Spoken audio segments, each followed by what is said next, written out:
कल केंद्रीय वित्त मंत्री निर्मला सीतारमण फिर एक बार केंद्रीय बजट पेश करने जा रही हैं, जिस पर देश भर के लोगों की निगाहें हैं। 1 फरवरी 2024 यानी कि देश का यूनियन बजट पेश होने वाला है। ऐसे में सबकी निगाहें बजट से होने वाले ऐलानों पर है।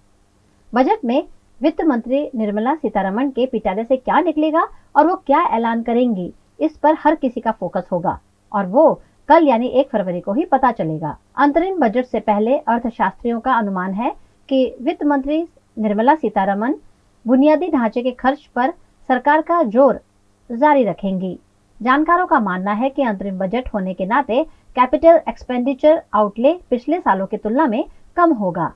उनका मानना है कि अंतरिम बजट किसानों, महिलाओं, गरीबों और युवाओं के लिए योजनाओं पर खर्च बढ़ाने पर जोर देगा।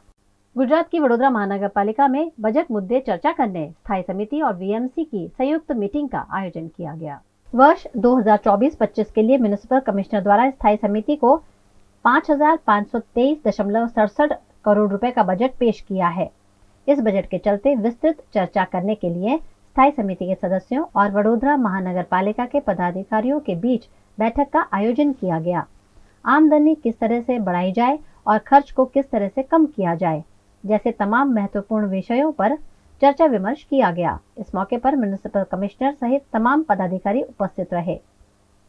गुजरात के वडोदरा की सिंध रोड पर स्थित श्रम मंदिर द्वारा रक्तपित्त के रोगियों के निस्वार्थ भावना से सेवा की जा रही है। वडोदरा के सिंध रोड में स्थित श्रम मंदिर रक्तपित्त के रोगियों के लिए पुनर्स्थापना की उम्दा कार्यवाही देवीबेन द्वारा की जा रही है।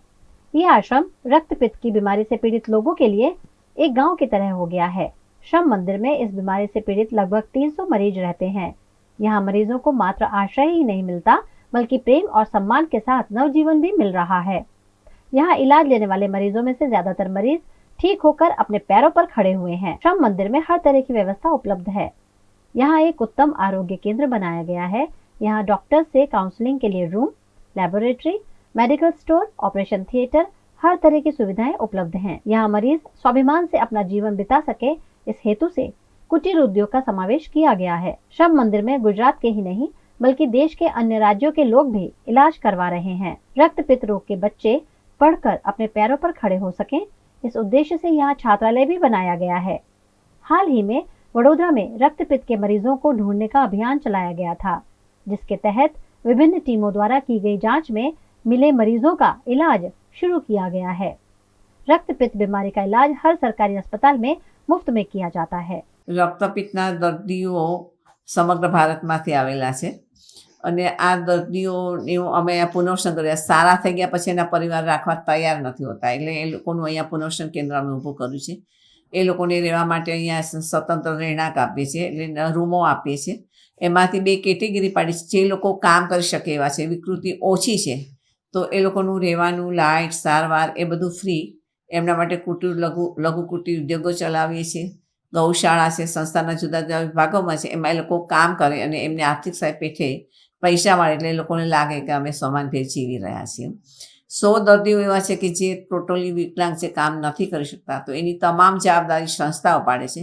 એ લોકોનું પણ જમવાનું, રહેવાનું, સારવાર એ બધું ફ્રી, અને એમને આ હાથ ખર્ચ માટે પણ સંસ્થા પૈસા આપે છે। पश्चिम बंगाल के मालदा के रतुआ के देवीपुर में भारत जोड़ो न्याय यात्रा के चलते प्रेस कॉन्फ्रेंस का आयोजन किया गया। कांग्रेस के अखिल भारतीय स्तर के नेतृत्व की मौजूदगी में प्रेस कॉन्फ्रेंस का आयोजन किया गया। इस मौके पर कांग्रेस के राज्य और जिला स्तर के नेता, अखिल भारतीय कांग्रेस नेता जयराम रमेश, कन्हैया कुमार मौजूद रहे। प्रेस कॉन्फ्रेंस के जरिए कांग्रेस नेतृत्व में पूरे भारत में चल रही न्याय यात्रा के बारे में संपूर्ण जानकारी दी गई। भारत जोड़ो न्याय यात्रा को कई जगह विभिन्न बाधाओं का सामना करना पड़ रहा है। हालांकि कांग्रेस का कहना है कि कांग्रेस का संकल्प सफल होगा। मणिपुर, नागालैंड, असम, अरुणाचल प्रदेश, मेघालय, बिहार, पश्चिम बंगाल, सभी जगहों में कहीं भी कांग्रेस की सरकार नहीं है। सभी जगहों में छोटे मोटे ऐसे चीजें होती, हमें परेशानी का सामना करना पड़ता है। हमारे पोस्टर फाड़े गए थे जलपाईगुड़ी में, आज शीशा टूटा गया है। ये चलता रहता है। इससे भारत जोड़ो न्याय यात्रा रुकेगा नहीं। इससे इंडिया गठबंधन कमजोर नहीं होगा। कमजोर करने में लगे हुए हैं। मैं उनको साफ कह देना चाहता हूं कि पश्चिम बंगाल के मुख्यमंत्री ने स्वयं स्वीकारा है कि इंडिया गठबंधन को मजबूत करना उनकी भी प्राथमिकता है।